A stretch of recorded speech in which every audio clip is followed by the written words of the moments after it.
House property के sums दिए थे होमवर्क में, कौन से दिए थे? 6.14 पे जाके बताओ। 2, 3, 4 सॉल्व कर दिए है या करना बाकी है?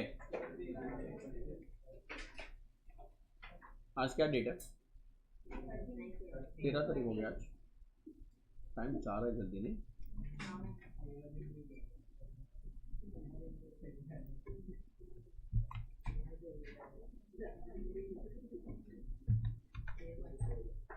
क्वेश्चन नंबर 2 का आंसर वेरीफाई करना। कौन सा दिया था?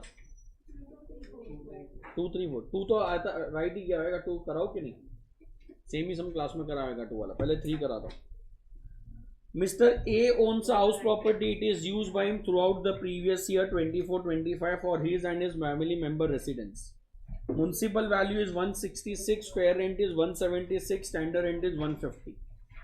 Expenses are incurred by him: repair, municipal tax, insurance. Interest on capital borrowed to construct the property 136. Interest on capital borrowed by mortgaging the property for daughter's marriage 20. In either case, capital is borrowed before 1499. Sorry, find out income from house property. कराए कि नहीं कराए ये बताओ। पहले line में बोला है it is used by him throughout the previous year. Used by him throughout the previous year मतलब SOP हो गया। SOP का मतलब है NAV 0 deduction under section 24, standard deduction 30% of 0 will be 0। और बेटा इंटरेस्ट ऑन बोरोड कैपिटल में 1499 से पहले का लोन है। सो अगर पहले का लोन है तो मैक्सिमम लिमिट विल बी, अपन ने इंटरेस्ट भरा है 136 का, वो डॉटर्स मैरिज का तो काम का नहीं है, बट 136 का भरा है, बट मैक्सिमम 30,000 का डिडक्शन मिलेगा। So that will be your income from house property. कितने लोगों ने सॉल्व किया था और राइट है? कितने लोगों ने सॉल्व किया था बट मिस्टेक है? क्या किया? पूरा 136 ले लिया। अपन ने लिखा था ना बिफोर 1499, लिखा है कि नहीं लिखा है? Question number 4, question number 4 please homework कर लेना, तुम लोग का रिवीजन हो जाएगा बहुत अच्छा खासा। Mrs A owns a residential house property. It has 2 equal residential unit, Unit 1 and Unit 2. While Unit 1 is self-occupied by Mrs. A for a residence, Unit 2 has been let out. So Unit 1 and Unit 2, Unit 1 self-occupied है, Unit 2 let out है, और equal units बोला है। क्या बोला है? Equal units। इतना point समझ जाए क्या? आंसर बोलोगे SOP और LOP दोनों है, तो गांव minus municipal tax will give me now less deduction under section कौन सा है? and interest on borrowed capital. yes or no यार? इतना पॉइंट समझेगा? अच्छा, SOP का तो सारा आंसर 0 हो जाएगा, इंटरेस्ट देखेंगे क्या आता है बस। LOP में GAV निकालना पड़ेगा, municipal value, fair rent whichever is higher, ये दोनों में से standard rent whichever is lower, expected rent, actual rent. कितना पॉइंट समझा? Higher.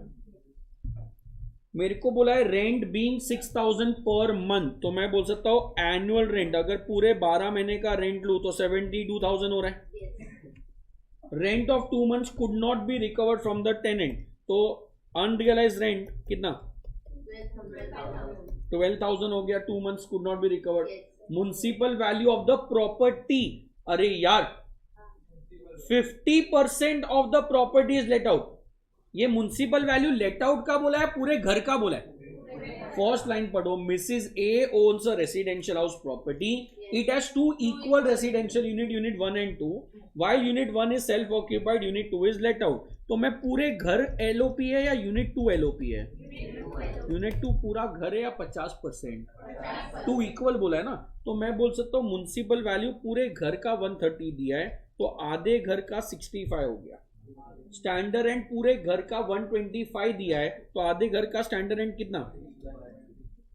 62,500।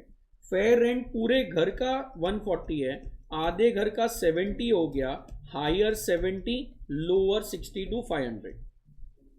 Municipal tax 12% is paid, वो बाद में देखेंगे। अदर एक्सपेंसेस में repair ignore, insurance ignore, interest आएगा। Find out income. प्लीज बोलो क्या लॉस ड्यू टू वैकेंसी दिया है? तो वैकेंसी देगा तो पर मंथ वर मंथ करना है, वैकेंसी दिया ही नहीं है तो डायरेक्टली हायर 60 to 500 आ रहा है। नहीं समझा? कितने लोगों ने जेन्युइनली सम किया है बट हाफ लेना भूल गए? हाफ लेना भूल गए, राइट था। कितने लोगों ने सम किया है वेदर हाफ लिया नहीं लिया और लास्ट में डिवाइड बाय 10 वाला किया? 2 महीने का डिवाइड किसी ने किया? अनरियलाइज रेंट में डिवाइड नहीं होता है, वैकेंसी होता है तो डिवाइड बाय करके अपन कंपैरिजन करते हैं। यहाँ पे वो नहीं होएगा, पूरा 60,000 रुपया टैक्सेबल हो गया। यस और नो यार? कितना पॉइंट समझा है? सो बाद में कॉपी करना प्लीज। 60 to 500 GAV आ गया।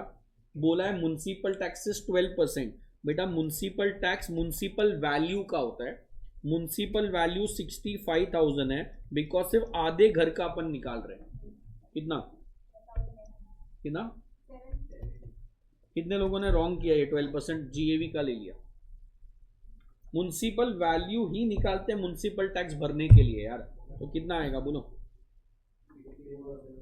54, उसका 30%। अच्छा लास्ट में बोला है कैपिटल बोरोड है 2007 में, इंटरेस्ट है 63 बेटा पार्ट ऑफ द यूनिट का है, पूरे घर का। सो 31,500 SOP में जाएगा, 31,500 LOP में जाएगा। लोन 2099 के बाद लिया है तो 2 लाख का लिमिट है। कितना? तो अपना तो 2 लाख से कम ही है, तो 31,500 यहाँ पे लॉस और यहाँ पे प्रॉफिट। बोलो राइट था पूरा? यही नहीं तो राइट, रॉन्ग जाने का सवाल ही नहीं उठता सर। करेंगे नहीं तो रॉन्ग जाएगा कैसे? समझाए? क्वेश्चन नंबर 3 का सॉल्यूशन का फोटो ले लो जिसको लेना है।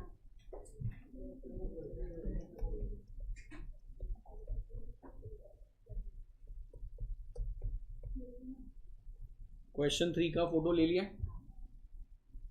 क्वेश्चन नंबर 4 का सॉल्यूशन का फोटो ले लो। ये भी क्वेश्चन 4 का ही आंसर है। एक मिनट रुको।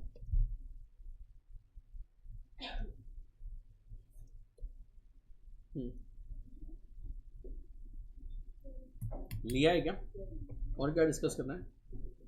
सेकंड वाला नहीं किया तुम लोगों ने?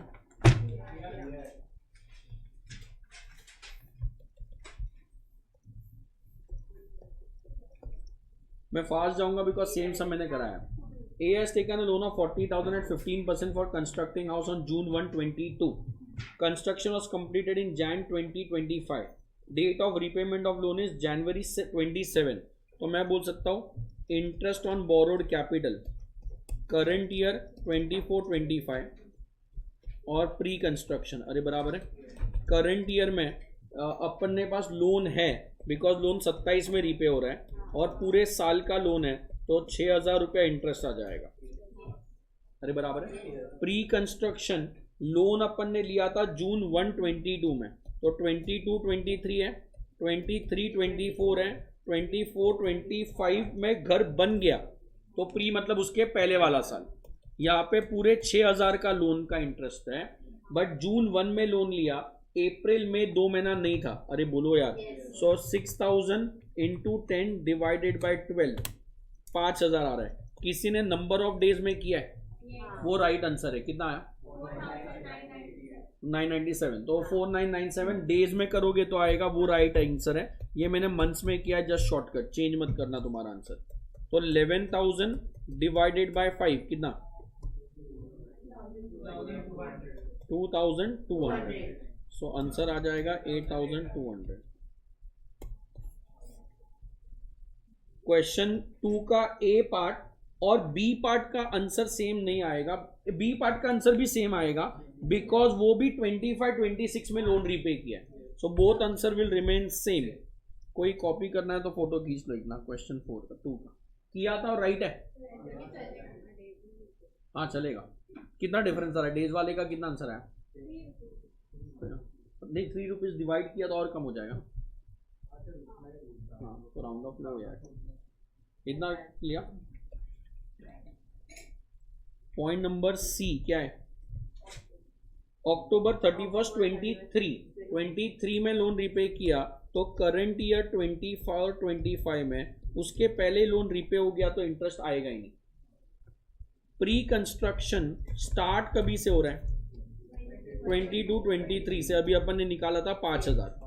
23-24 में अक्टूबर 31 को लोन दे दिया ना, तो 6000 पूरे साल का है।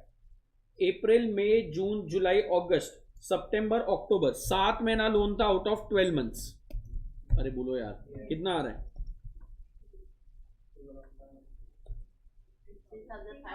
3500। सो 8500 है डिवाइडेड बाय 5 कितना? 1700। बोलो मिस्टेक है किसी का? अगेन नंबर ऑफ डेज में करोगे तो ज्यादा बेटर है। क्वेश्चन 2C का आंसर राइट है कि नहीं यार? क्या किया? 23-24 में अक्टूबर में रिपे कर दिया। 22-23 में 10 महीना लोन था। 23-24 में 7 महीना लोन था। क्वेश्चन 2 का पॉइंट नंबर डी क्या बोलता है? 30,000 रिपेड ऑन जून 30 करो ना, 31 जून आज तक हुआ नहीं है। जून 30 24 मिला। So current year 24-25 pre construction. अरे बराबर है बेटा। 24-25 में अपन ने 30,000 रिपे कर दिया, तो ये राइट है या रॉन्ग है? कितने का लोन है? तो 10,000 रिपे अभी तक नहीं हुआ है, तो 10,000 पे 15% पूरे साल के लिए लोन था। बट जो 30,000 का लोन एक्स्ट्रा था 40 में से, वो मेरे पास सिर्फ जून तक था, तो 3 महीने का इंटरेस्ट आएगा। कितना? 1125। सो करंट ईयर 2625 आ गया। कितने लोगों को नहीं समझा है? नहीं समझा है? कैसे आ गया 2625? करंट ईयर में 30,000 जून में रिपे कर दिया, तो 10,000 रिपे नहीं है, तो पूरा 10,000 15% पे था, और लास्ट का 30,000 3 महीने के लिए था। आप ऐसा भी कर सकते हो, 40,000 फॉर 3 मंथ्स, 10,000 फॉर 9 मंथ्स, कुछ भी करो आंसर सेम ही आएगा। प्री कंस्ट्रक्शन में 22-23 का अमाउंट 5,000 निकाला हुआ है। 23-24 में लोन रीपे नहीं हुआ, मतलब पूरा 6,000 आएगा। 11,000 डिवाइडेड बाय 5 कितना? 2000। सेम ऊपर वाला आंसर। बोलो यार यस और नो। 4825 दोनों का टोटल समझा? तो दैट वाज क्वेश्चन 1 दिया था क्या? 1 कराया था या दिया था? तो 1 करो। नेक्स्ट लेक्चर में 1 करके आना और 5 करके आना। 1 5 1 एंड 5। और एक कर सकते हो लास्ट में 14 तो होएगा। 1 मिनट होगा। क्वेश्चन 1 5 एंड 14 15 एकदम इजी है। 1 5 14 15 एकदम इजी है। 1 5 14 15